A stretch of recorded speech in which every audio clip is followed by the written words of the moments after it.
Hi guys, thanks for joining us for another week. From Faulty Logics, this is the Raptors Den. Oh, yeah. Thank you guys for tuning in for another week here. You're here with your man Peter and my man there, Dan. What up? Going to be talking a lot about NBA. A few new things happened this past week since the last time we were on the air. We can do a quick agenda of what we were expecting to hit on here today. It's been a pretty crazy week, actually. It has been headline galore. I'm pretty impressed with what was happening here. So just to start off, we could talk about our agenda that we were looking at to talk about. One of the big headlines that happened this past week was the firing of Jason Kidd from the Milwaukee Bucks organization.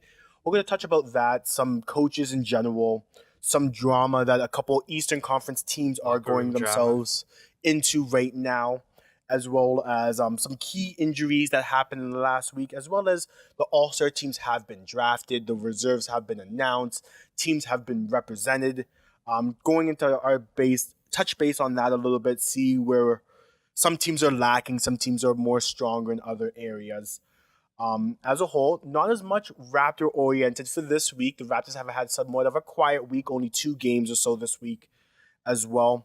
But let's get into the coaching debate there, Dan. Yeah, pretty much. And right before we get started, Of course. always got to remind you guys about this giveaway that we're trying to do. Again, there's 2 chances to win a $15 Google Play gift card. Just make sure you go down, hit that red subscribe button. Make sure your profile is public so we can see that you're subscribed, and leave a comment below on any of these the Raptors Den podcasts so that we can select you guys from a hat. And guys, we are really close to our goal of 100 subscribers. Honestly, if a couple of you guys tell a couple of people, that would get the ball rolling and that would be able to hand out these Google Play cards. We are really close to our marker. A couple more viewers, a couple more recommendations, and we'll definitely get there. Yeah, definitely share with your friends and family and stuff like that. Help us get out there. Oh, yeah. All right, so starting with the firing of Jason Kidd. With the main thing with Jason Kidd there, I don't know about how you feel about that, Dan. I was thoroughly surprised. I know you sent me the link there the other day on Monday. Yeah, I it was think a it was Monday. announced. Yeah, It was yeah. announced on Monday. I had no idea this was even in the works. It floored me. Like, absolutely floored me. I'm not sure. I think it blindsided everyone, to be honest. I'm not sure what the GM or the management, the owner, whoever made this decision was hoping to accomplish. But honestly, I don't think it was a good move at all. How do you feel about it, there, Dan? I think it was crazy as well too. Like completely surprising. I was caught off guard as soon as I saw it. I had to tell you. Yeah.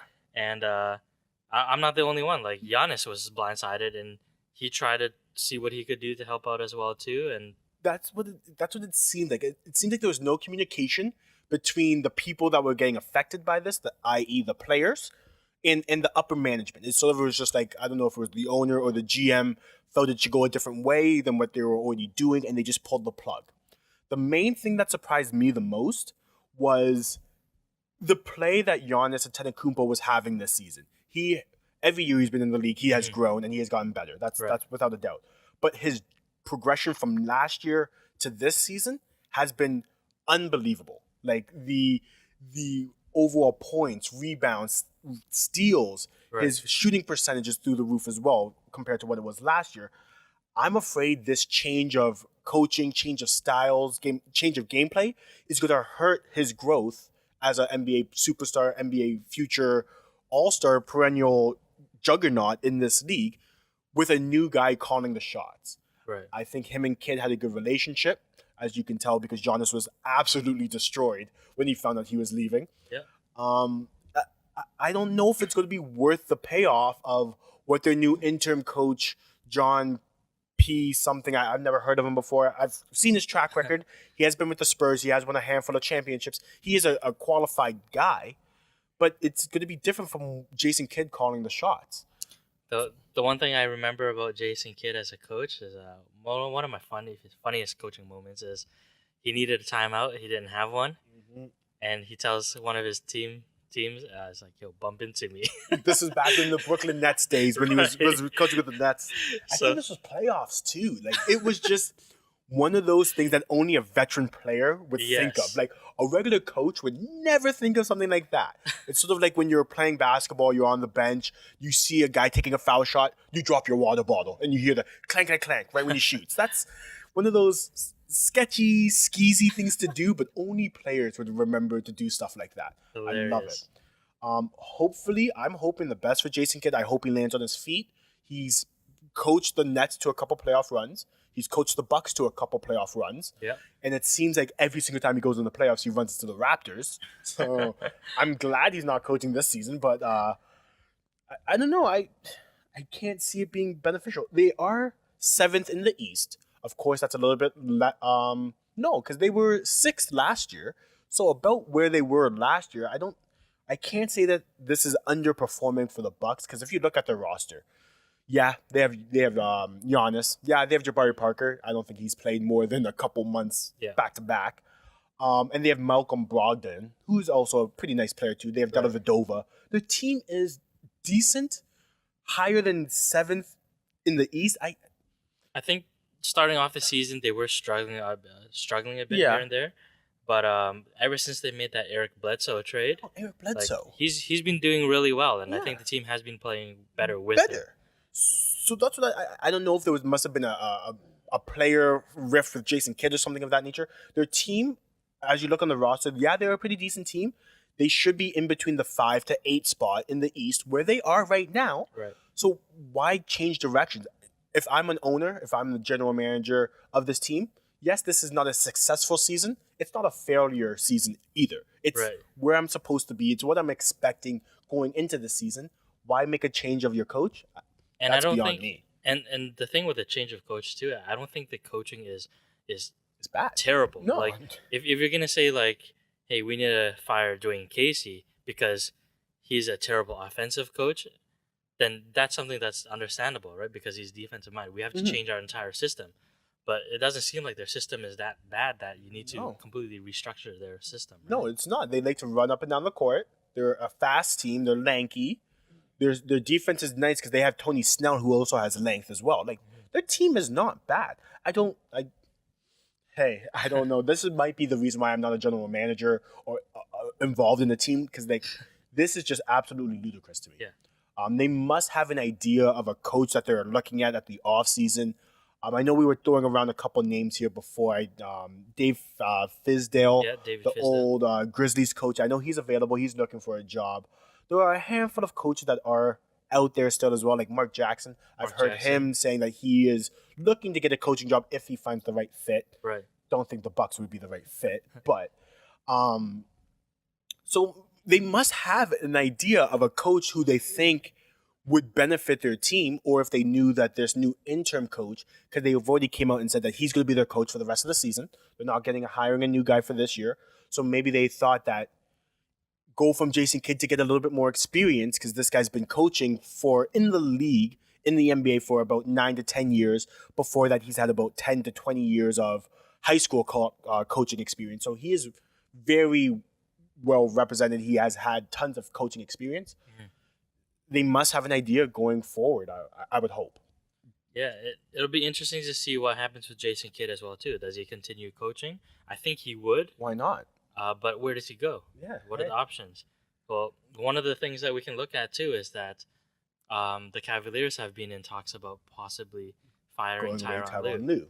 And the interesting situation here is we've seen LeBron play his entire career with coaches that have been garbage. They're new. Garbage coaches.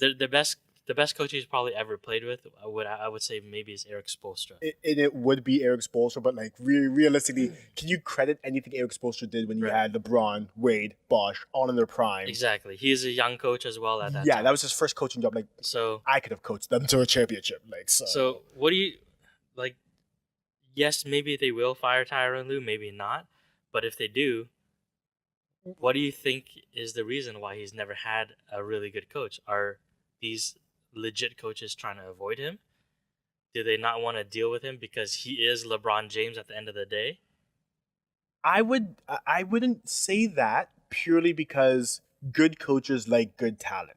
Like if you think of the Michael Jordans, the Kobe Bryants, they've all had one of those coaches that were just unbelievable. They've with Michael, he's had Phil Jackson. Right. Same with Kobe, he had Phil Jackson. But We've even with had Phil Jackson recently, he's been shying he's being away, disrespected a lot.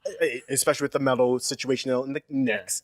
But like always, there was always like the Pat Riley had Magic Johnson. Right. Every coach, every good player had a decent coach. LeBron seems to not be the one anomaly in that realization. But I can't see it's coaches avoiding LeBron. But I wanted to go back on the point that you said about Tyronn Lue potentially getting moved on. I think Jason Kidd would be an absolute fantastic fit as a coach for the Cleveland Cavaliers. Another former player coach. Former player coach, one, and what's LeBron James have been saying for the last couple of years? We need a playmaker. We need someone that will facilitate. Who is a better facilitator than Jason Kidd when he was Right. on the court? He understands. Like it's the either game. Jason Kidd or Steve Nash. Like those are the two best facilitators in the most recent history. I think Jason Kidd, if he came to a team, had a nice point guard, a young point guard that can take under his wing, he can make one of those facilitators, like he has done somewhat with Malcolm Brogdon, Right. who was like a rookie, came out, he was a bigger guard, but he was playing a point guard. He was like a 6'5" point guard, Right. which is unreal. Giannis's growth with the ball and making play decisions has been huge with Jason Kidd. I think he could very well do that with an Isaiah Thomas. Like maybe not Isaiah Thomas because his scoring ability is way better than anyone else's scoring ability. But he could very well make one of those facilitators. And like, yes, Tyronn Lue was a point guard. He was I wasn't going to say a good point guard. He was a great role player. He was a necessary Allen NBA Iverson role player. Gave him his career. Because of the step over, yes. But like he was a role player. Every team needs one of those role player kind of guys. He was not a superstar. He wasn't an all-star. Like Right. there's an all-star, there's a superstar. He Right. was neither. He was a good role player. Every team needs those 4 or 5 role players. I think Jason Kidd would very well be that superstar coach that they could use. I I'd totally like agree. to see. I'd like to see what happens there. Another option too is, like you said, David Fizdale is still on the market. He has a great relationship with LeBron James and Dwayne Wade from the Miami Heat days. Yeah. So they have respect for him. It's a possibility that he could be a next coach as well too. He could, and I was surprised when Fizdale got let go in the Grizzlies too, because they had a good run as well in the playoffs too. Like I don't know about the most polarizing caption that he has, or the most quote, "You can't rook us," when he was talking about the referees giving them the bad calls because they were a new team.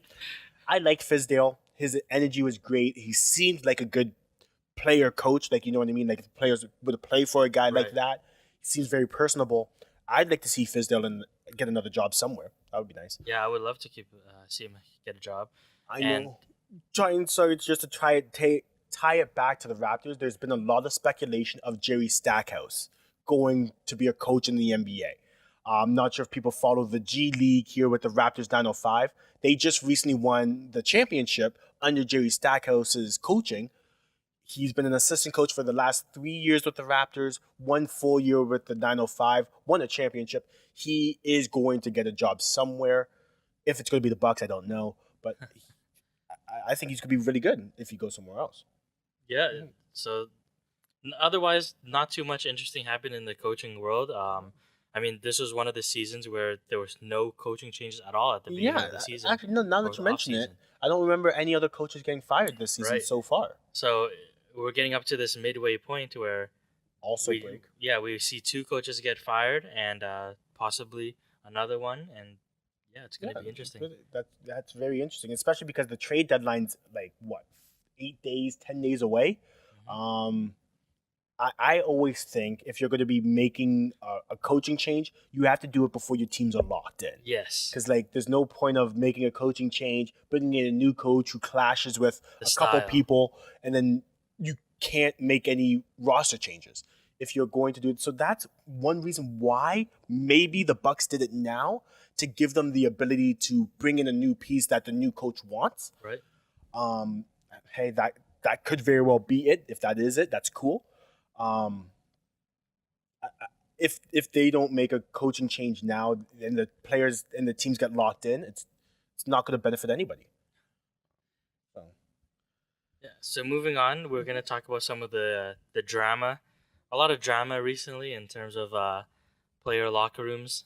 Being a Raptor fan, this is the perfect time, and this is exactly what we like to hear, purely because both of these drama teams have been coming out of the Eastern Conference Yes. there, and they are Eastern Conference contenders as well. So, like, any advantage the Raptors can get, that is beautiful. Chemistry is humongous in the game of basketball. You need to Absolutely. respect and enjoy the people you're playing with and actually have a good relationship, or you're not going to go anywhere far in this league.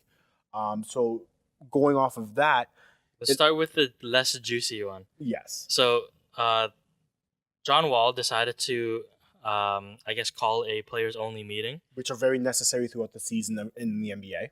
As a leader, that's his job. He needs to keep his team in check, and hopefully, as his teammates respect him on that decision. Mhm.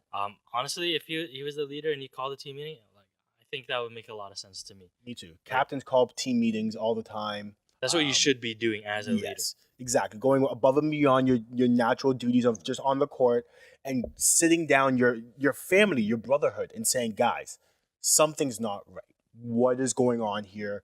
And let everyone have a chance to speak, voice their displeasure, what they like, what they don't like, and see if you can grow as a team. Mhm. Unfortunately, doesn't look like that's what happened in the Wizards locker room. Not at all. Reports were coming out that they had that meeting. John Wall was the first to speak, saying that there was a little bit of concern about consistent effort being displayed by the whole team as a whole. Of course, I wasn't in the locker room. I don't know if names were said, but from the reports I was reading, it seemed like it was as a whole that he was talking as a team, wasn't putting in the effort. 48 minutes a game, 82 games a season, a year. It seems like some players took it personally, thinking he was pointing the finger at them specifically, Mhm. or not taking any ownership of the team's letdown there. I'm not sure how you feel about that there, Dan. How do you feel about the Wizards organization and the way that they're playing in the recent days? I think it's really interesting because I really like the Wizards. I'm a big fan of John Wall. I think he's highly underrated. Same with Bradley Beal. Yeah, and then you'll see guys like when John Wall was out, you have guys like Marcin Gortat who start underperforming. But once John Wall comes back in, he makes Marcin Gortat good. Yep. So in terms of the chemistry, like I don't, I've never seen anything that seems like a rift between them. Um, Everything seems pretty good. They're all young guys. But at the same time, you have these young guys that kind of seem like they do have egos as well. Yeah. Like you got the Kelly Morris, Kelly Oubre. I think he's I don't want to say cocky. I don't think anyone's really cocky, especially when you're in the league, because you've worked your butt to get there to where Right. you are. So you have the right to be a little bit confident. right? Being a young guy in the league, this is his second year, maybe third. Something If like that. that. Yeah. You shouldn't be causing the drama that you're causing here, calling out Right. shots, making comments on Twitter and Instagram. Especially if your team has been a team that has been making it to the playoff every single year. Yep. Like if your team is doing trash and you're the new guy coming in and you're making a big impact, that's a different Makes story. sense. You can say like, hey, I'm taking over the team now. Mhm. But you're not taking shit away from Bradley Beal or John No. Wall. You're not taking anything from anybody. And it's the fact that your team is still competitive. They're fourth or fifth in the East as of right now. But it's the fact of you are still technically underperforming as a whole. The Wizards were always in the top four in the conference last year. Now that you're sitting fifth and looking like you're only moving down, Yeah. it's not time to start beating your chest. Look at my stats. This is me. No, you got to start looking as a team and seeing where can we cut the fat to make an overall team better. Yeah. And don't get us wrong, we're not trying to say this is Kelly Oubre's No, problem. definitely not. It's just all speculation, and this could be one of the reasons why. and Yes. might not be at all. No, But, of course. I mean, coming from John Wall, he plays so damn hard every night. He tries to play through injuries and everything. He gives his all into the Every sport. game. And so him coming out and saying that other people are not consistently playing as hard as they can, like from coming from him, you have to respect it because he is the one that's leading by example. He Yep. is doing it. He's not just talking. No, exactly. One of the all stars on the team. He's leading the team. He is realistically the only thing good that was happening in Washington for the last 5 years. So hopefully, well, Hopefully or not hopefully. As a basketball fan, I say hopefully they can get it together. As a Raptor fan, I hope they crash and burn. But of course, you always want to see the best foot forward. You want the best competition on the court, so when Right. you win, you can actually say you won. Right. Um, so I don't know. I would like to see where they go from here. But moving on from the Wizards to the real drama that has taken the NBA by storm was the Cavaliers drama. And whereas the Wizards, you couldn't really see fingers being pointed at anybody else, here, this is a big, bright red finger flashing in the night, pointing straight at Kevin Love's face. Multiple Like, fingers. like by everybody, multiple fingers, colors, lights. Like this was Kevin Love. What are you doing? Like word for word. So if you guys somehow don't know about this yet, basically, Kevin Love was playing. I don't remember which game it was, but 3 minutes into the game or I something. want to say the Nets or the Knicks or something like that. It wasn't a huge game. No. But he decided to Called sit a out. sick I guess he called a sick day. He called a personal day. Like, who can say confidently you've never called a personal day that you were 60% sick, but like you're like, you know what? Forget it. They can live with me for one day. Right. Everyone's done it. But So because of this, I guess during this team meeting that they had, first person to point him out apparently is Isaiah Thomas, the new guy on the team. This, I don't know. What do you think? like one, I can understand not understand why he did it, but I can understand like sort of why he did it. It's Isaiah Thomas and Kevin Love's relationship. It's a lot more than just they've played together for the last 3 months. This is going all the way back to their high school AAU days. These guys have known each other, played with each other since they were about 15, 16 years old. Right. So these guys they know each other very, very well. So if anyone could call out Kevin Love for bullshit, it would be Isaiah Thomas. Purely because he knows him since he was 16, 17, and he can be like, Kevin, like, stop being a little girl and like let's keep going. Why are you staying out today? So I understand why Isaiah Thomas was the first one to point the finger, but like you said, he's brand new. You shouldn't be pointing fingers at anybody when your team is underperforming, let alone you sat out the first 3 months of the season. So you're just getting your feet under you anyways. So pointing out saying, Kevin, why are you taking a day off when you've had 3 months off? Kind of looks kind of weird to me. So that's what I don't understand. And a lot of people also bring up a similar point too, where Kevin Love decided to call one night off, miss one practice, and everyone's going in on him and hating on him and stuff. But you see a guy like Derrick Rose, who had a sprained ankle, and he decides to go missing for a whole month. Yeah, like and then other times, like going back to Derrick Rose on the other team when he was with the Knicks at the time, he just sort of walked away from the team and like went away for personal reasons and never just came and came back later.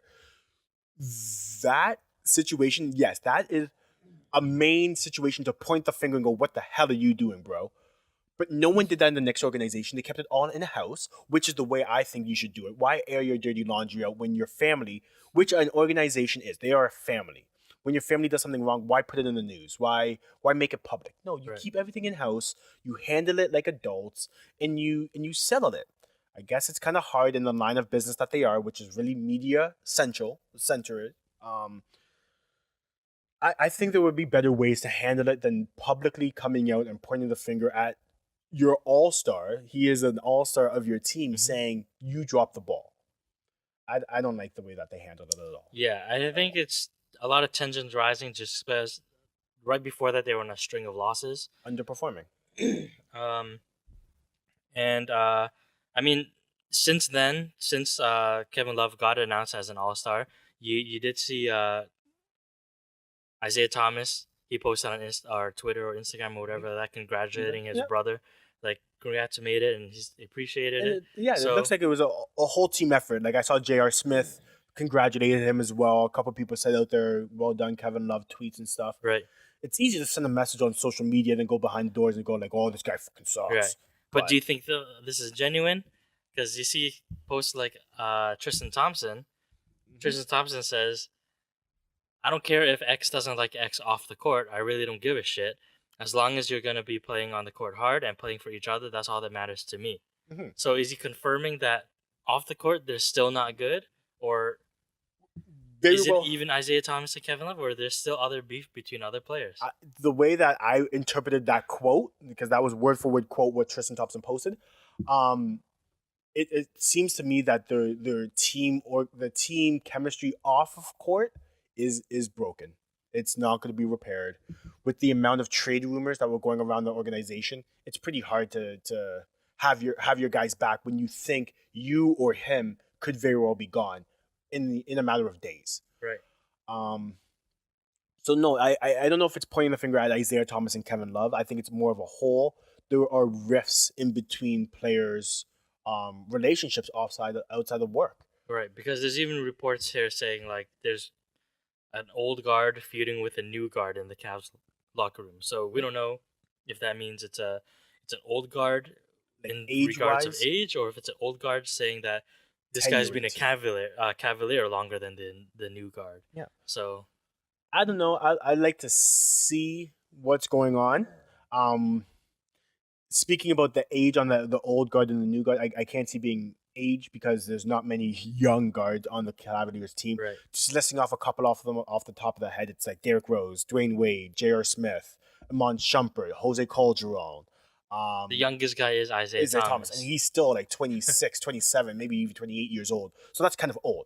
So it must be alluding to the Isaiah Thomas, Dwayne Wade, who are relatively new to the organization, to the long-standing Cavalier tenured players like the J.R. Smiths, the Amon Shumperts, who are somewhat established as a Cavalier.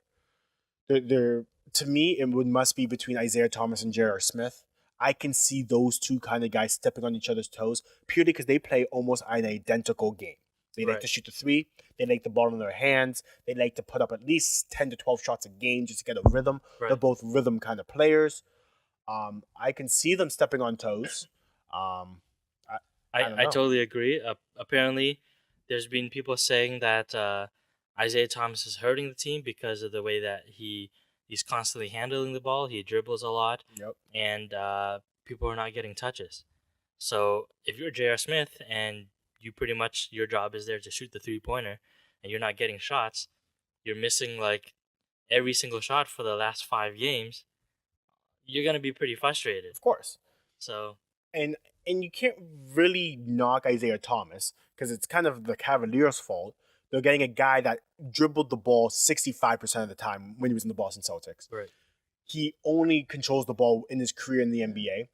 They bring him over and they look him in the eye and say, "We want you to do exactly what you were doing in the Celtics on the Cavaliers, which is dribble the ball, dribble the air out of the ball, find your shot, make your shot." That's about it. They didn't really tell him to facilitate like Kyrie was doing. So, of course, if I'm J.R. Smith looking at two of the best ball handler facilitators in LeBron James and Kyrie going to LeBron James and Isaiah, who's not the best facilitator, right. I would be a little bit frustrated. Yeah, and Understandably. to add on to that too, at the beginning of the year when there was that a bit of tension with who was starting, Dwayne Wade or J.R. Smith. Yep. So J.R. Smith was open and upfront about not being pleased that he was going to be starting on the bench. Um, he thought the whole time that Dwayne Wade was coming to the bench just to help support and everything like that, and he thought he was a clear starter. He put in the work over the summer, and then when they told him afterwards Dwayne Wade is starting and he's off the bench, he wasn't that happy about it. So eventually, Dwayne Wade, he was the bigger man about it, and he said, "Look, I'll play on the off the bench if that's gonna help the team. I think I'll be better in that situation anyways, Mm-hmm. and LeBron needs more shooters around him." That's true. So that's what happened.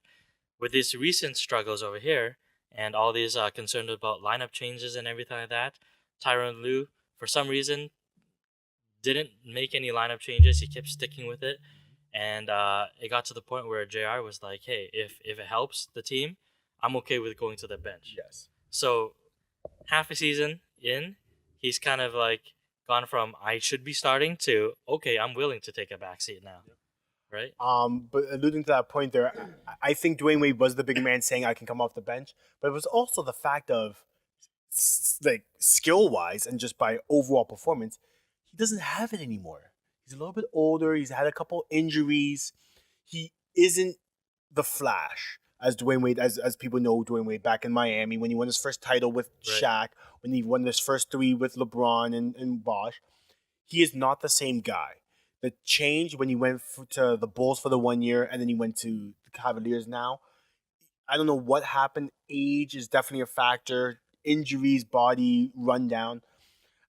He's not the same guy. He should be coming off the bench.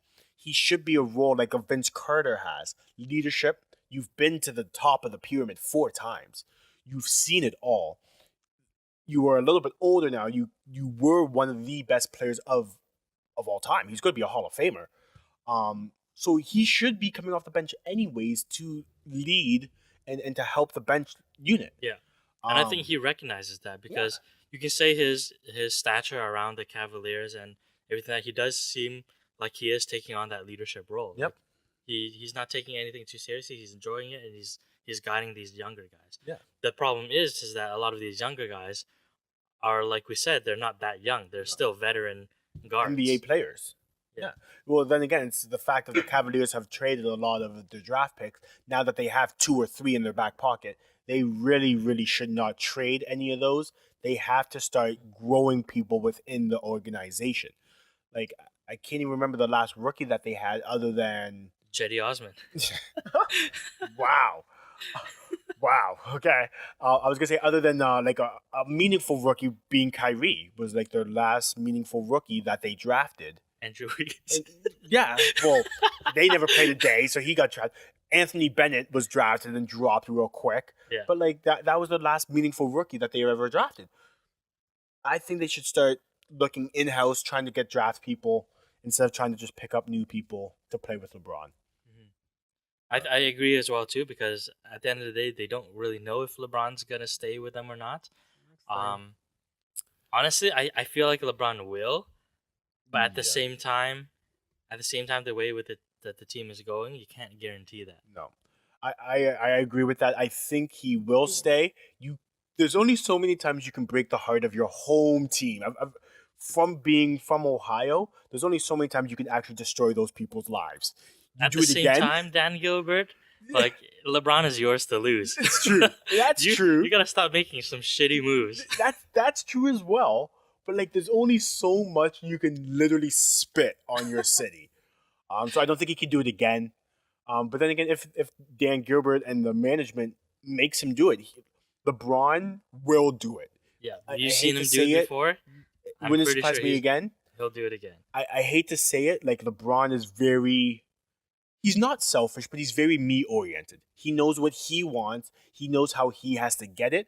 And he doesn't mind stepping on a couple people's throats to get it done. He knows that he doesn't owe anybody anything. No one owed him anything growing up. He doesn't owe anybody anything going out. Now, he's delivered made it his himself. promise. Yes.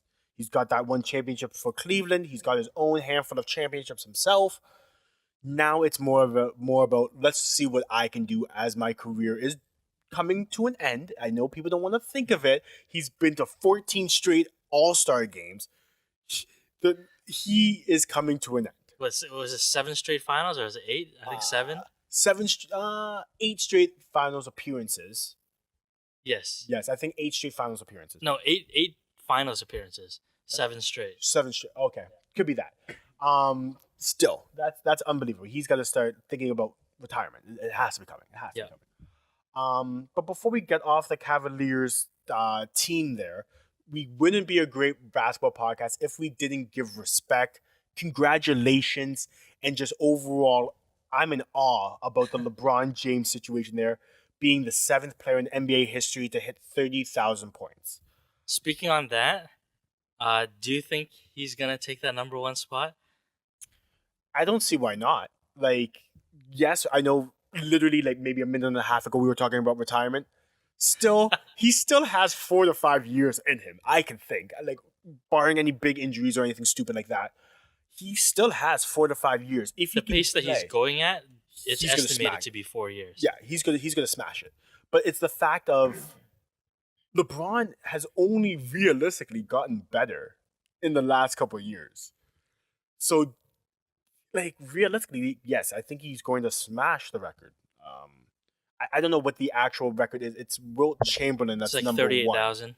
Will Chamberlain's number Yeah, one, I yeah. believe, or Kareem. No, Kareem. Kareem is number one of the two. I don't see why not. LeBron's just a dominant force, Right. so I think he. Yes, he will. I'm gonna go on the record here. Yes, he will break that record.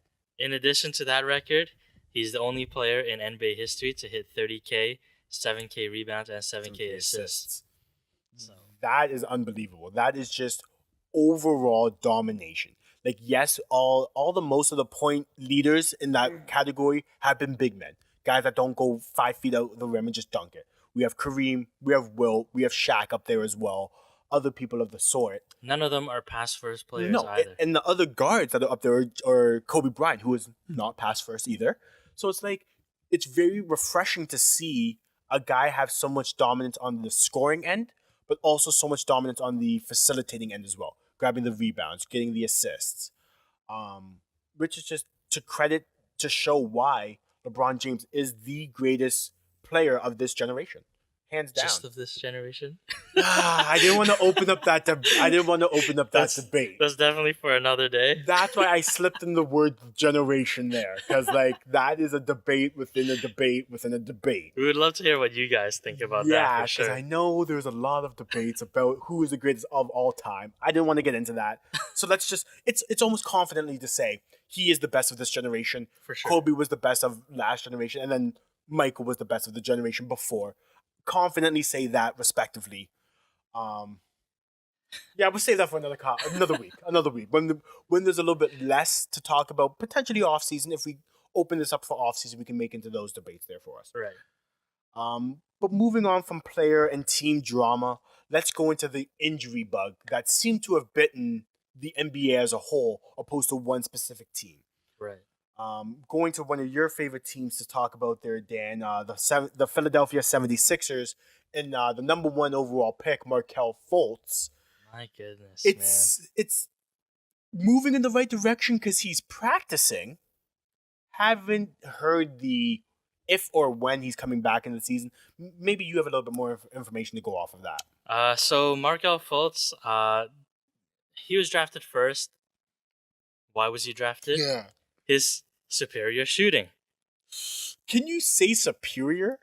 His shooting was nice. I don't know if it was superior. That's what he was drafted for. He was Shooting drafted and for playmaking. shooting and scoring. Okay. Yes. Yes. So he comes into this league. Apparently, he's concerned, or maybe his personal trainer for some reason. I heard it was Brian Colangelo, the GM of the 76ers, who actually tried to tell him to change his shooting for him. Is it? I heard What? reports. Well, that's why we got rid of him as the Raptors, too. Yeah. That guy's a moron. Rudy Gay, come on, man. Andrea Baiarni, number one. Sorry. Old wounds. Okay, keep going. So, apparently he was concerned about his 3-point shot because of the line difference. It's a bit further out in the NBA. 5 feet. And I think if you are coming into this league and the reason why you're picked is because you're a scorer, you shoot, why would that be the thing that you change in your game? It was working for you to get there. Why don't you keep it? Yep. You're only going to get stronger. And when your shot gets stronger, you're going to be able to shoot further. And I agree with that as well. There are a lot of mixed messages coming out of the Philadelphia 76ers training camp, organizational camp. One of them was Colangelo was telling him to switch his shooting for him. I heard a conflicting report saying that the reason why they tried to change his shooting form is that he's had that shoulder injury. Right. Where his shoulder and the muscles and it just couldn't get the same form that he was shooting his whole life. So they were trying to find a more comfortable, more suitable form for himself in the injury that was happening. My question is if you've done your scouting, why would you draft a guy that's had shoulder injuries for shooting and scoring just to change his shooting form in the middle of the season? First pick. Yeah, first pick overall. Why would you take that risk? I don't understand. You could have had Lonzo Ball. Okay, well, speaking about terrible shooting forms, that would have been a bit. But I see what you're saying. There were other good players. Donovan Mitchell. Like, could you imagine? Like, him. Like, Jason Tatum going third. Tatum. Like, there were Kyle Kuzma, who slipped to what 12th or 15th Yeah, overall or something. Dennis Smith Jr. Smith Jr., who's a proven Laurie Mikkinen, or whatever his name was. Like, he's a shooter as well. Like, if you were looking for a shooter and a scorer, there were other options than taking a shot on Markel Fultz. Yes, I don't know just why. it's crazy. Like the videos that have surfaced recently, he has been practicing with the team and shooting, and just looking at him, he doesn't even look like he has confidence in his own shot. It's uncomfortable. It's terrible. You can tell that someone told him to do this. And any of you former basketball players out there, doesn't matter if it's house league, rep, school, competitive, if a coach, if you had a coach that said, why don't you try this foul shooting rhythm or this jump shot rhythm or this layup style, it is very uncomfortable and it is hard for the first couple months, even years, It is, to perfect it. especially since you've shot a certain way thousands and thousands of times. Yeah, I've tried to change my shot before, and it sometimes never in works. the middle of a game, just based on muscle memory, I shoot the old style that I used to shoot. Yeah, and you can And feel it. you could tell it right away. It's like, oh shit, that's a brick. Yeah, like, and you know. So it's, I don't know, especially taking this step, like jumping from college to NBA is hard enough as it is being a superstar.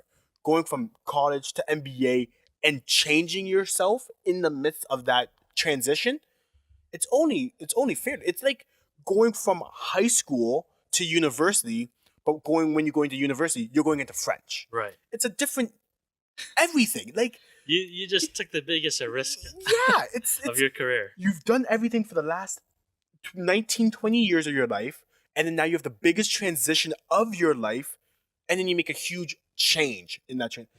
To me, that is just bad management, bad coaching, bad everything all around.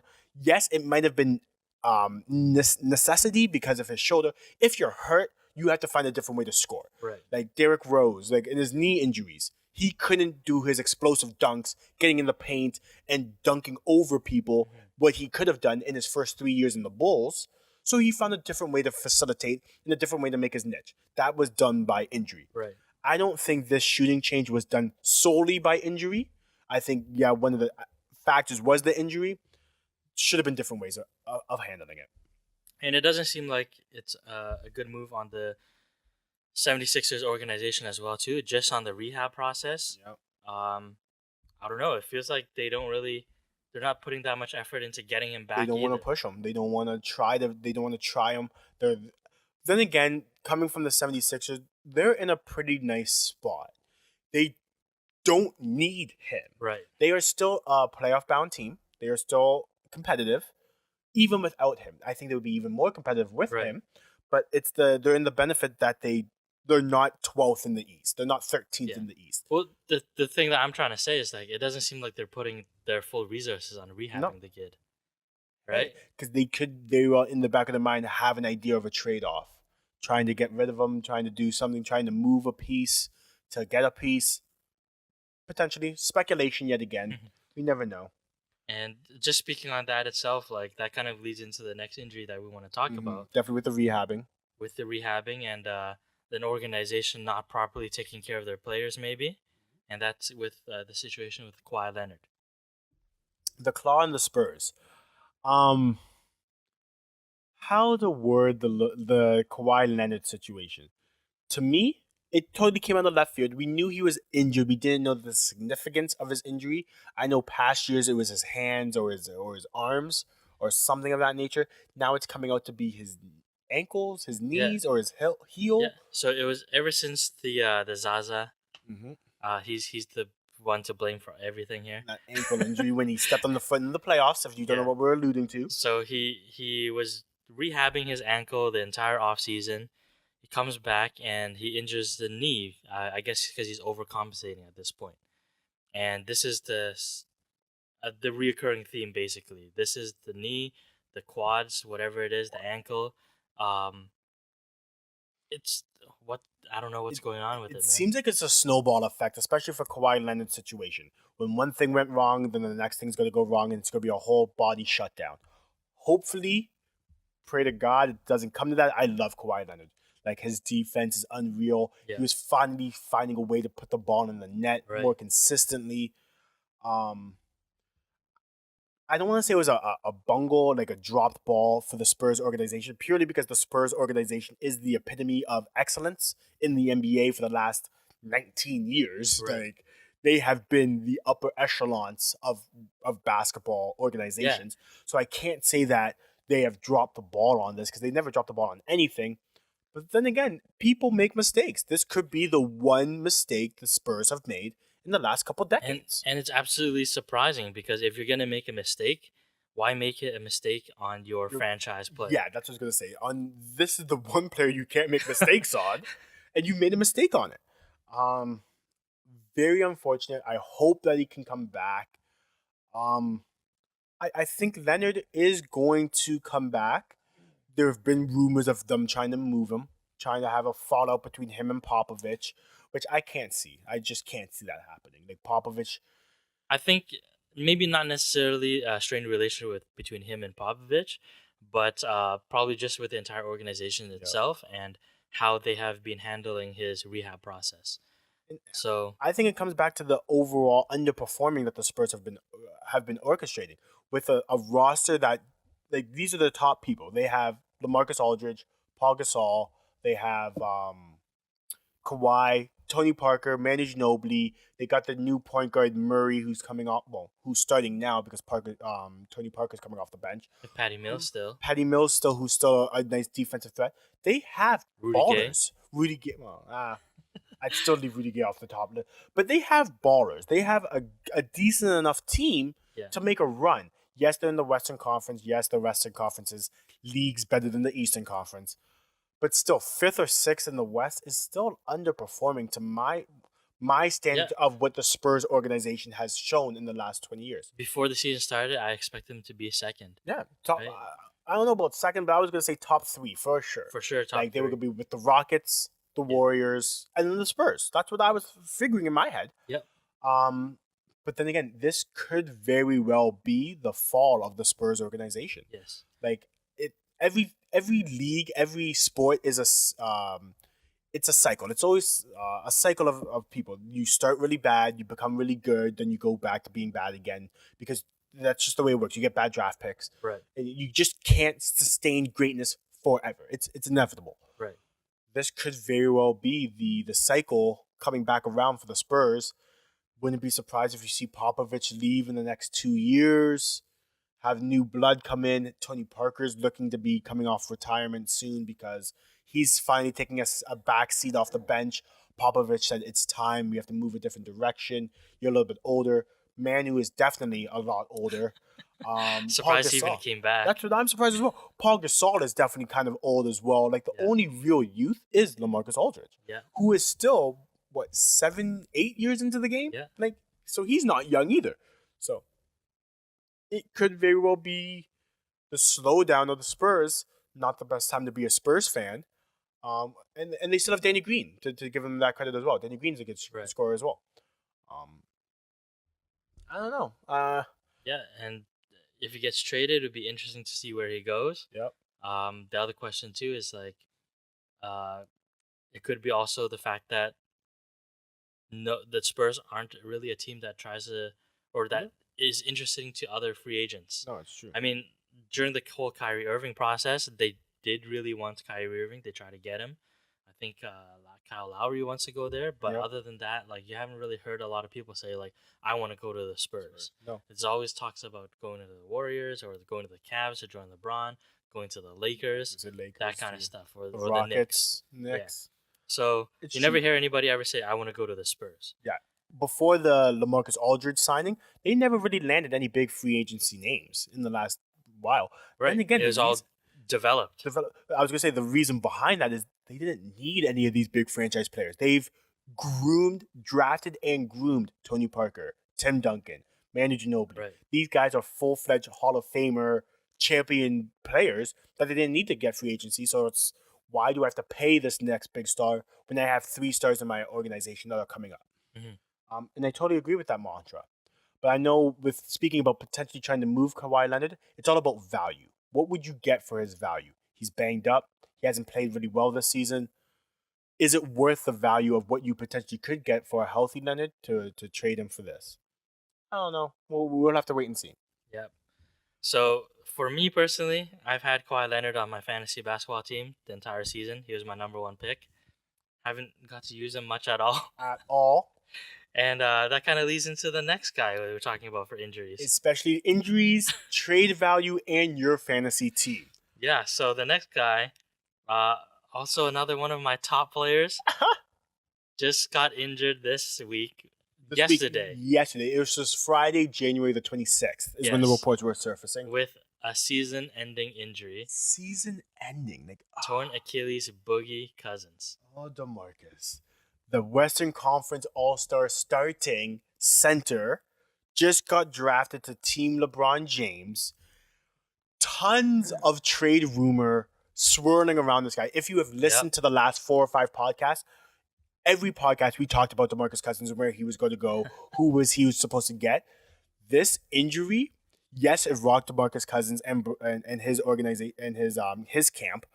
This, if anything, I think it hurt the Pelicans more than it hurt him as a player, purely because they're gonna lose him. His trade value is 0. It's negative. Nobody's gonna want to trade for him, and this is his last year on his contract. So it's either that, even when he comes back, DeMarcus Cousins is the kind of guy who, even after this kind of injury, is going to demand $10 to $15 million a season. He's going to demand it. His track record showed it, and his track record proves that he is worth this kind of money, especially for what he has been doing this season. Especially with the new contracts and everything, he's probably going to be a $20 million player. New cap space that's coming out, he is going to demand $10 to $15 million. At least. Now, you're looking at the chemistry with him and Anthony Davis. It wasn't there. It's not there. They tried the experiment. It didn't work. Somewhat similar to the experiment the Raptors did a couple years ago with Chris Bosh and Jermaine O'Neal. Didn't work out. Had to make a move. We sold Jermaine O'Neal for peanuts. Yeah. It looks like that's what they were going to do with DeMarcus Cousins. They can't even get peanuts for him now.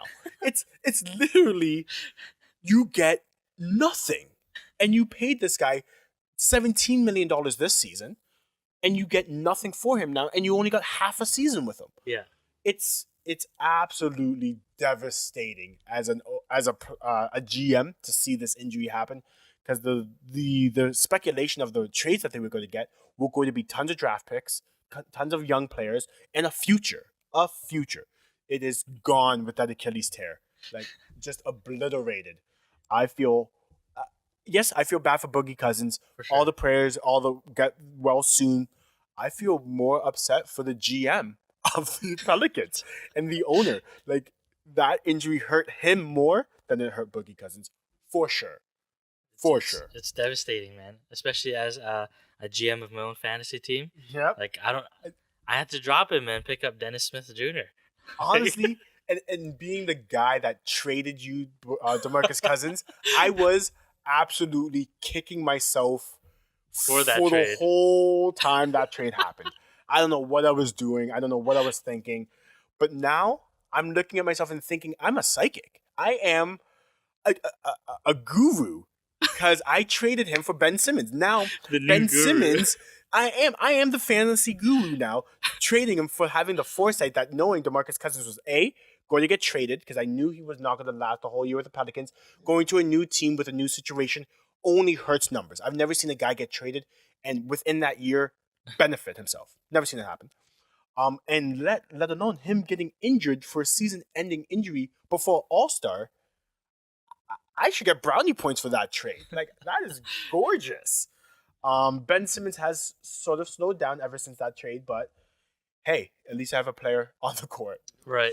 At least I can say he gave me a triple-double before he went out. Yes. But it's devastating for me. I've been on a 12-week win streak, and I don't really know what's.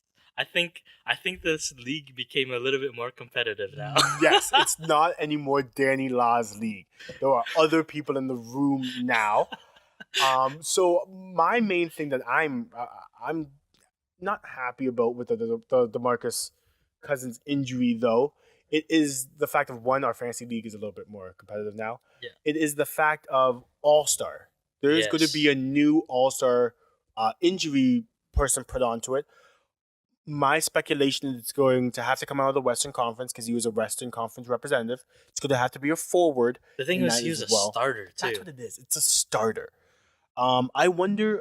I'm surprised. I don't know what the league's going to do if they're going to get a new person that they're going to put automatically into the starting lineup, or if they're going to move someone up from the reserve into the starter and put a new guy on the reserve. Either way, it's going to be cool Right. with me.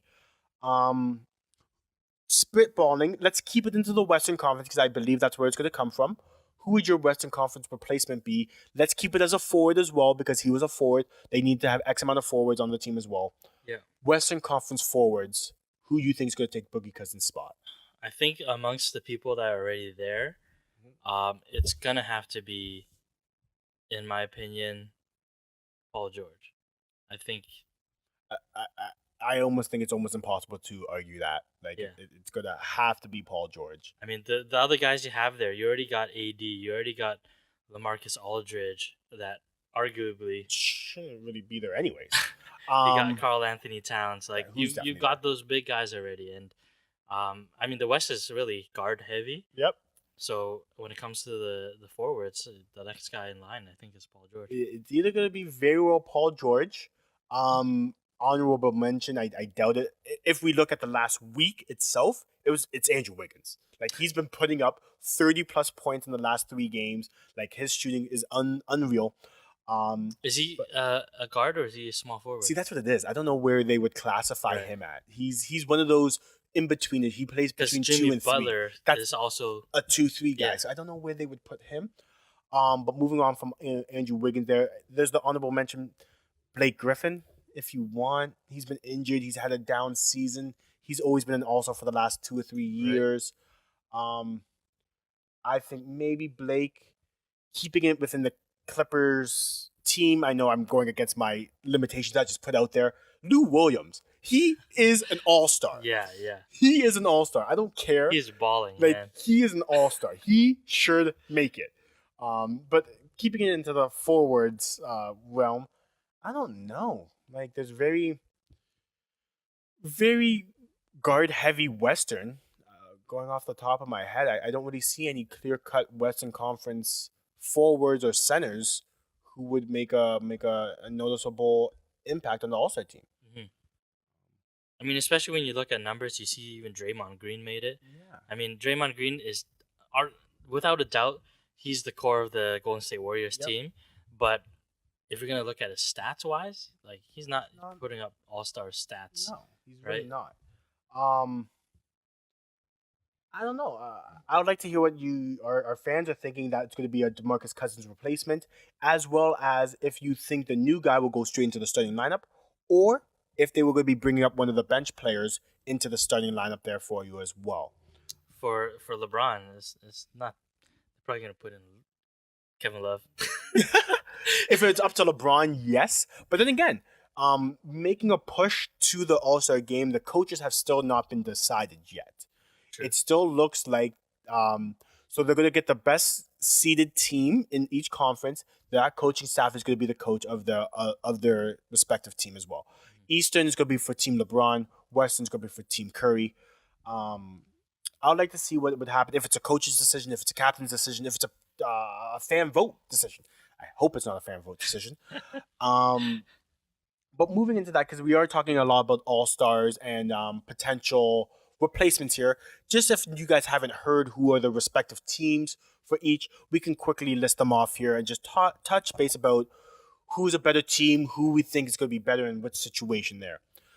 So starting off with the Eastern team, well, I guess we can't say Eastern teams anymore because now it's a mixture. Team LeBron. So Team LeBron now, starting lineups were respectively Kyrie Irving, Kevin Durant, LeBron James, Anthony Davis, and DeMarcus Cousins, i.e. Asterisk. Boogie, who is going to be replaced with another player.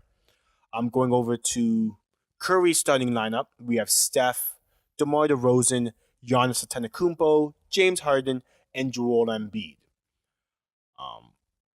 Just before we even get to the reserves, to announce the reserves and where they landed there, off of the top, starting lineups, we can keep it nice and short. Who is the better starting lineup team? Based on that and Boogie being healthy, Yes, Boogie being healthy. I love LeBron's team. It's It is very It's hard to debate against that.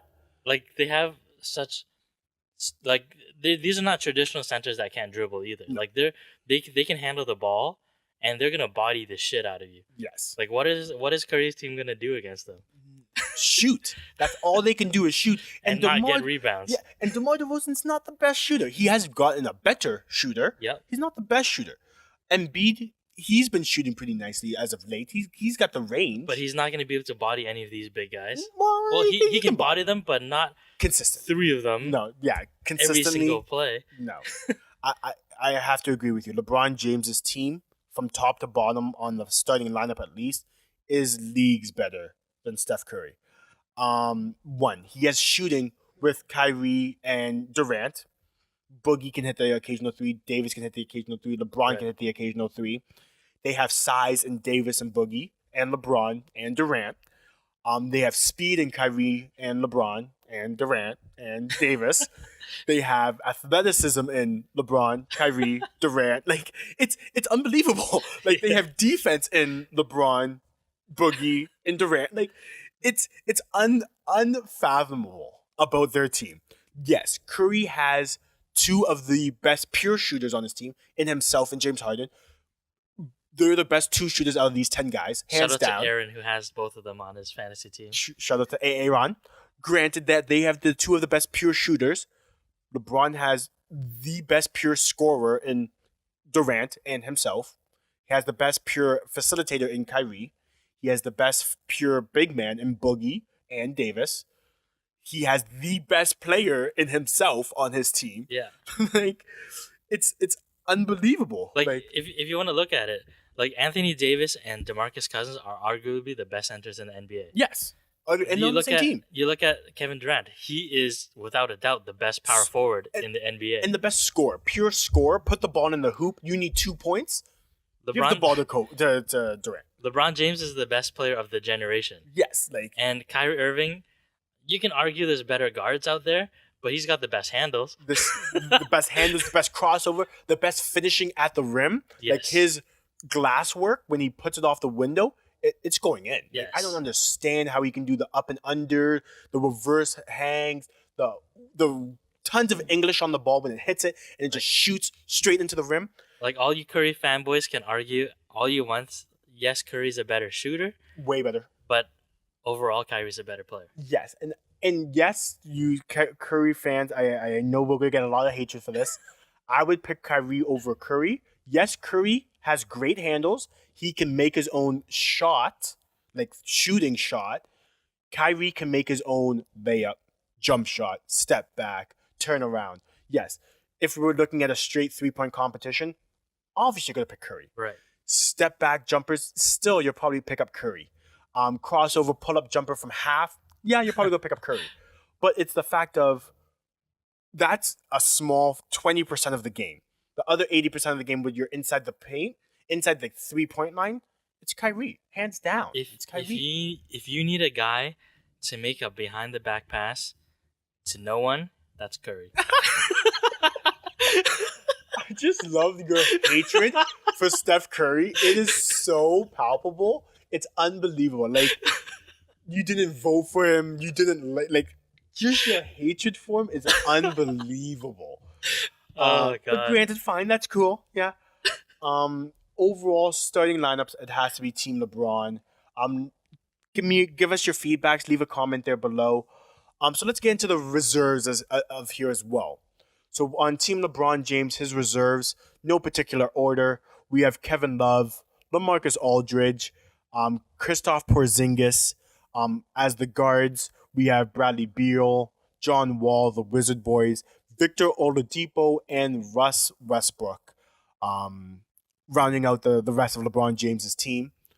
On Curry's team, we have on the bench, coming from the guard position, we have Kyle Lowry, Raptors' own, Klay Thompson, Jimmy Butler, Damian Lillard. For the big man, we have Draymond Green, Karl Anthony Towns, the Big Cat, as well as Al Horford, rounding out Curry's reserves team. Off the top, better bench organization. I still have to say LeBron's got a better bench. Like he And has a beautiful team, man. and it's hard to argue with that because that's what I'm saying here as well. Yes, shooting, I would give the benefit to Curry's team for his bench, purely because Klay Thompson is pure 3 point running gun. Yeah. Um, Lowry's hit the occasional three. Draymond Green can hit the occasional three. The big cat can hit a couple shots. Butler is just Jimmy buckets. Damian Lillard has been jacking up triples as well. Um, Overall shooting, Curry's team I would give the advantage to. They're gonna have to be. That's where they're gonna live. They're gonna They live have to live behind and the die arc. by the threes. They're going to live and die behind the arc. Um, but going on to LeBron's team, they have depth. They have everything covered. They have pure scorers in the starting lineup, which is what we allude to. Kevin Love is a shooter. LaMarcus Aldridge is not a shooter. He can hit the mid-range jumper, the high post Up. the high post jumpers as well. But he is more size down low, post moves.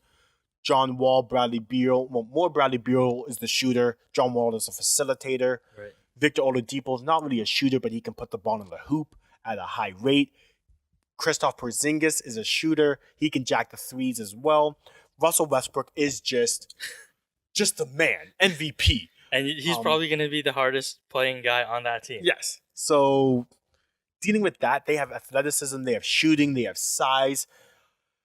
LeBron James, he might have a GM job in his future. Like drafting this team, yes, I understand. You're drafting all-stars. It's basically kind of hard. a fantasy basketball. It is fantasy, but it's Curry had the same pool of people to pick out of, and LeBron picked a way better team. A lot of people are gonna say like he's already been GMing the Cavaliers, and he really has been GMing, coaching, player coaching. Like he's been doing it all. Overall, I honestly can't say that LeBron's gonna lose. Like it's looking at his team, he can't lose. So another thing I like to say about this team here, one, I hate that it wasn't televised for the draft. I would love to see that. I like to see all the inner storylines inside of it. Yes, they have Kyrie and LeBron on the same team. Mm-hmm. Inside that, they have Russell and Durant on the same team. Yes, DeMarcus Cousins went down. That sucks. But they also have Kevin Love and James on the same team as well. They've got the Wizard Boys playing together. On Curry's team, they have the Raptor Boys playing together there. Which is awesome. They have 3 out of the 4 Warriors on Curry's team. So Durant's going to go against his boys as well. I want to see Durant and Westbrook versus the Golden State Warriors team. So it's going to be old school Thunder versus Warriors. Yeah. It could very well come out to that. Like they have the Big Cat and Butler playing together, which is nice as well. Horford making a surprise bid on the All-Star game this team as well. But there's also an inside headline as well. Potentially the Raptors looking like that they might be the first place team in the East, where that means that Dwayne Casey will be the coach for LeBron James, coaching against DeMar DeRozan and Kyle Lowry. I would like to see that. That's going to be kind of funny to see as well. Storylines galore. Like I'm thoroughly excited for this game. So a lot of funny stories have come out since the pick as well too. The main thing right at the beginning when they announced the teams, Ernie Johnson was doing his best to try to lure LeBron to see who he picked first. Yes. And it seems like since then it has kind of been leaked. I think it was Durant kind of accidentally leaked it maybe, but he was saying that he kind of confirmed that I was the first pick. And then later he tried to backtrack and say like, no, it's just my ego speaking. Yeah. Like, of course I'm gonna think on the first pick, right? Okay, and it's not a well kept secret. It's almost guaranteed Durant was the first pick. Like it's kind of, if you watch any kind of basketball, it's Kevin Durant. And then the first pick for Curry apparently was supposed to be Giannis. That's I can also see that as well. Saying. Yeah, I can see that. And the reason behind that is because he did not want to get dunked on like he did last All-Star game from Giannis. Just Google Giannis posterized Curry in All-Star 2017. You would know exactly what we're talking about. It's beautiful. I know there's a lot of people talking about first overall pick. I like to talk about who was the last pick of the starters. I have a pretty good theory where I believe that Kyrie Irving was the last pick overall. Not because LeBron didn't want to pick him, and not because Curry didn't want to pick him. If you look at the 10 starters that have to start, and Curry being a captain of his own team, who would Curry guard if he picked Kyrie Irving? DeMar DeRozan, who's bigger than him, James Harden, who's bigger than him, Durant, LeBron. Like, the only reasonable person for him to match up against is Kyrie Irving. LeBron is not an idiot. LeBron, being the smart guy he knew that he is, he knew he didn't need to pick Kyrie because inevitably Curry's not going to pick him because he wants to guard him as well. So knowing that Curry's not going to pick him, LeBron doesn't have to pick him because it's going to fall to him anyways. Yeah. So let me use my pick for someone good like DeMar. Like Kevin Durant or Anthony Davis, Right. or one of the other players, because he knows Curry. If you pick Kyrie, you're going to be guarding DeMar or James Harden, because that's who my next pick's going to be. Right. I like your theory, because when you look at LeBron James team, you can clearly see who's going to be the first pick. Yeah. But from there, it's kind of hard to see who is second, third, and fourth. It because doesn't really make a difference. That's a solid team. It is. One of my theories about it, slightly different from yours, is LeBron James and Stephen Curry said that there's one point in the draft where they were laughing uncontrollably of something, and they didn't really say why. And again, if it was televised, we would know. No. Should be televised next season, NBA. What I think it was is I feel like Stephen Curry would want to pick Kyrie Irving to be on his team because Kyrie Irving can guard Stephen Curry. So at the same time, you kind of, if you're Stephen Curry, you don't want Kyrie to guard you. Yeah. And then the other thing too is that I think what they were laughing about, my theory was that Curry kept holding off on picking Kyrie because he wanted LeBron to have Kyrie on his team again because of that drama. Yep. And I can very well see that as well. Another thing that I think was kind of funny, what I think that they were laughing about was potentially the very last pick overall. In my mind, I honestly That's so think mean. it is very mean. But I think the last pick overall was probably one of the Golden State Warriors. It was either like Draymond or potentially like Russell Westbrook. Also, I don't know if the picks. Do we know if they snaked the picks or it was just one back and forth? Because it was just back and forth, then Curry had to have had the last pick because LeBron went first. It's true. Right? So I think Curry would have picked DeRozan last. Yeah. Yeah, it could have. I wouldn't know how it would work. I wonder if they snaked it. Because if it went 1 for LeBron, 2, 3 for Curry, 4 or 5 for LeBron, like if they did it that way, I would be surprised. Even if they snaked it, Curry would get last pick. Yeah.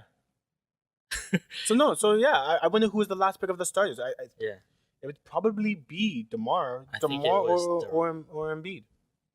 Why not Embiid? True. Yeah, because if they already have one big man.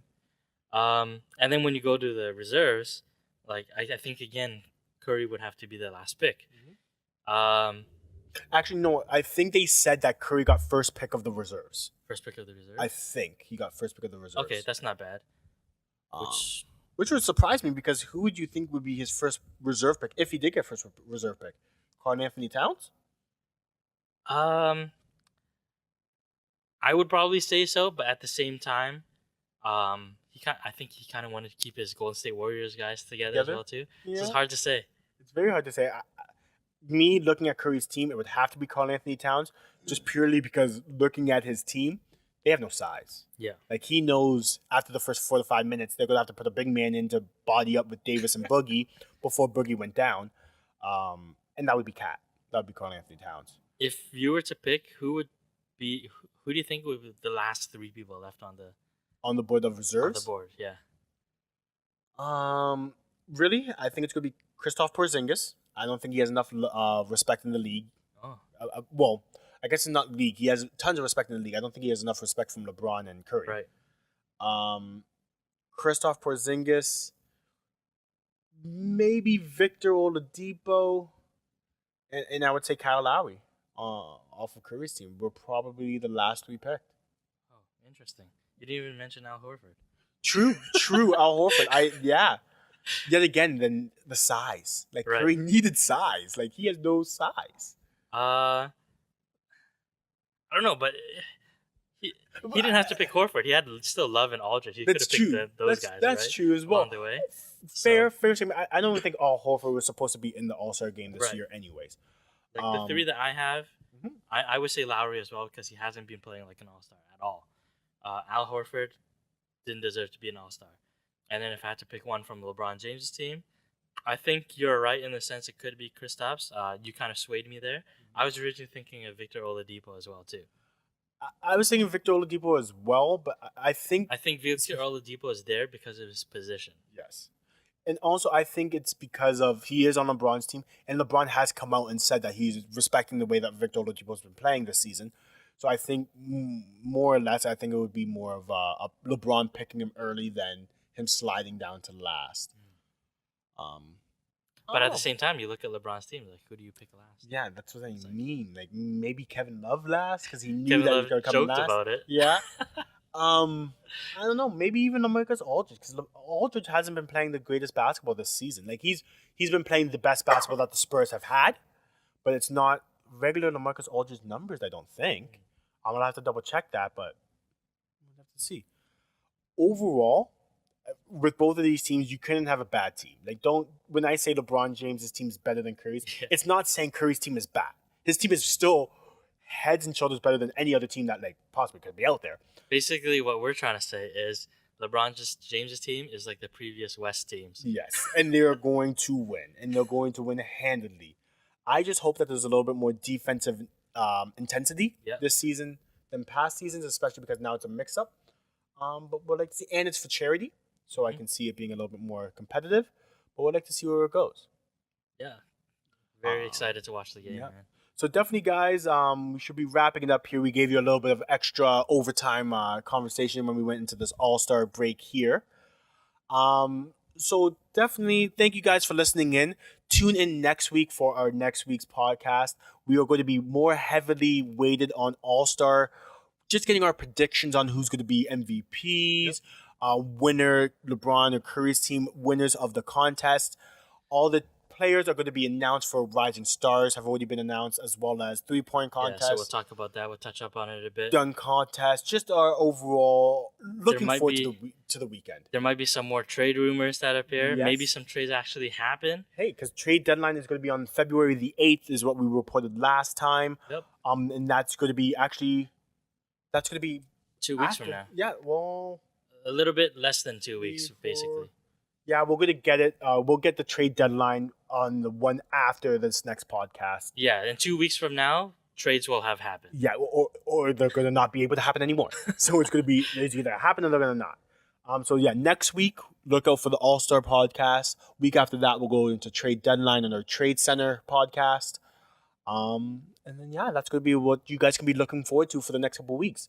We are looking for a guest host in the upcoming week or so. If you're very interested and you're in the GTA area, leave a us know. link. Let us Link know. us some information about yourself, why you think you might be a great guest host. And we are more than happy to bring on someone for a week just to see how you guys get another point of view and another opinion going forward.